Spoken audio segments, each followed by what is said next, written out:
Welcome, everyone. Today, we are going to explore the fascinating world of economics as it relates to trade.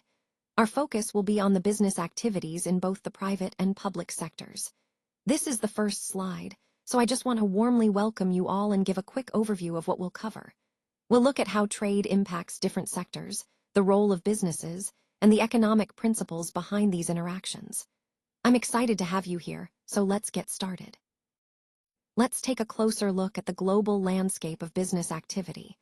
When we consider regions like Europe, the USA, and the Middle East, they are dominant in a significant portion of business operations worldwide. This dominance highlights how these areas serve as major hubs for economic activity and influence. Now, when we talk about the largest part of the economy in many countries, we're really referring to the private sector. This part of the economy includes businesses and organizations owned by private individuals or groups, rather than the government. Speaking of ownership, the private sector is typically owned by private individuals or private entities, which means the control and profits are in private hands. So, what exactly is the private sector? It's basically the part of the economy that is driven by private enterprise, and it plays a crucial role in innovation, employment, and overall economic growth. Understanding the private sector helps us see how different regions contribute to global business activity and how private ownership fuels economic development. This is a key piece of the overall puzzle in understanding the structure of modern economies. Let's take a closer look at the essential icons here. These icons represent government services, which are controlled by the government to ensure that everyone has access to fundamental needs. When we talk about the public sector, we're referring to these government-controlled services that support our daily lives. The public sector plays a crucial role in providing infrastructure, healthcare, education, and safety.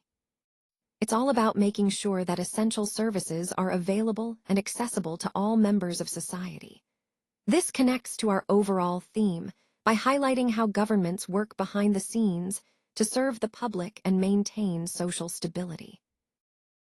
When we talk about business success, it's crucial to understand what really drives it over the long term. Growth is a fundamental part of that. It's not just about making more money, it's about expanding opportunities, reaching new markets, and improving what we offer. Growth is often the reward for taking calculated risks in business. It's a sign that we're willing to step outside of our comfort zone to innovate and improve. Profit is, of course, essential too. It's what sustains the business, allows us to reinvest, and ultimately achieve our goals. When we focus on profit, we're making sure that our efforts translate into real, tangible results. And speaking of goals, in the private sector, these are often driven by a desire to succeed, to outperform competitors, and to create value for stakeholders. Setting clear goals helps us stay focused and aligned on what we want to accomplish. All these points, growth, profit, goals, are interconnected. They form the backbone of lasting success in the private sector. When we understand and manage these elements well, we position ourselves not just for short-term gains, but for sustained, long-term achievement. When it comes to growing a business, there are a couple of key strategies to consider. One powerful approach is taking over competitors or expanding when others shut down. This can give us a significant advantage by capturing market share and establishing a stronger presence.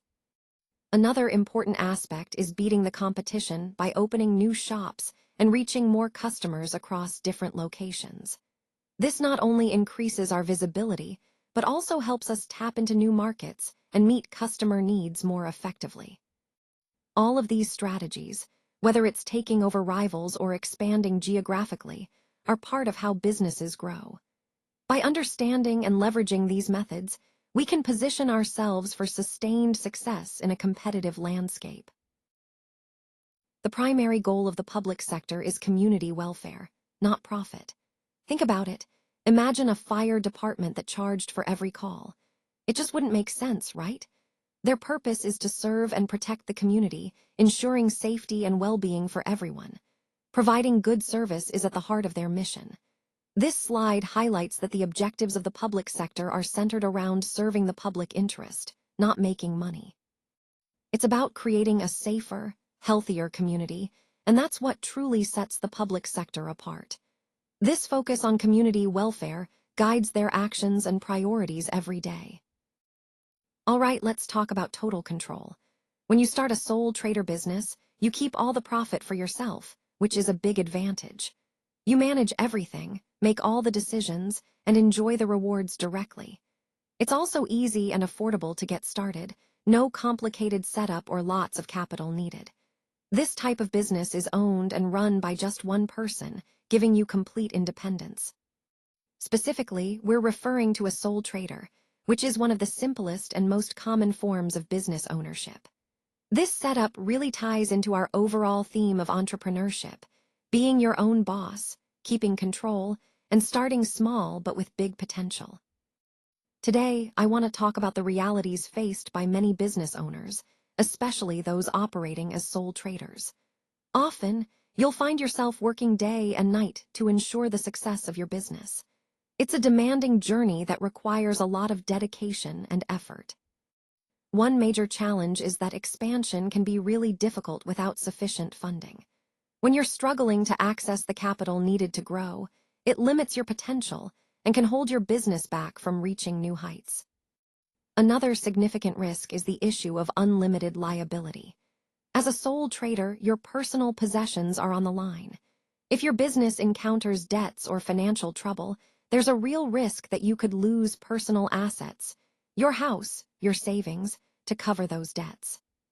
This is a key point because it highlights the level of risk involved in running a sole proprietorship.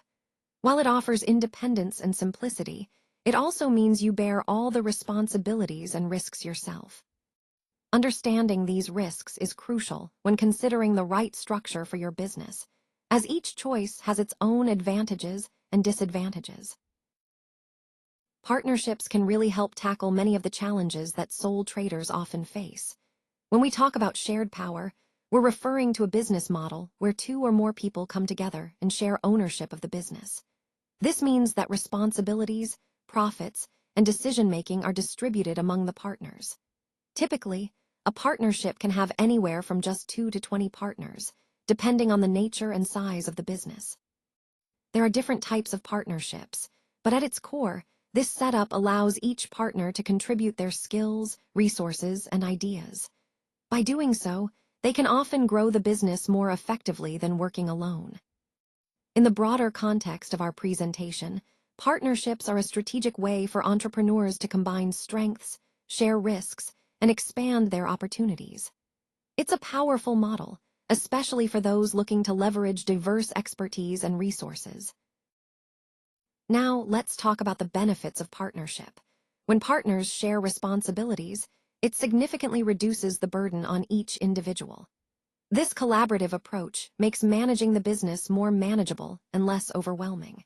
Each partner also brings their own unique expertise to the table, which enriches the team and helps us tackle different challenges more effectively. Having more owners doesn't just mean sharing the workload. It also means pooling more resources to grow the business. This increased capital allows us to invest in new opportunities, expand our operations, and accelerate our growth. Overall, a partnership offers a balanced way to distribute tasks, leverage diverse skills, and boost our resources. These benefits are crucial as we work toward our overall goal of building a stronger, more sustainable business. All right, let's quickly review some key points. First, when we talk about sole traders, one of the biggest risks they face is unlimited liability. That means if the business gets into trouble financially, the owner is personally responsible for all the debts. It's a big risk, but also a common starting point for many entrepreneurs. Next, looking at the public sector, for example, police and fire services, these are government-funded and serve the public good. They demonstrate how public sector organizations are focused on providing essential services, often without the profit motive, but with a different set of risks and responsibilities. Finally, in the private sector, the main goal is profit and growth. Businesses here aim to maximize earnings and expand their market share. This drive for profit influences their decisions and risk management strategies. So, quick check.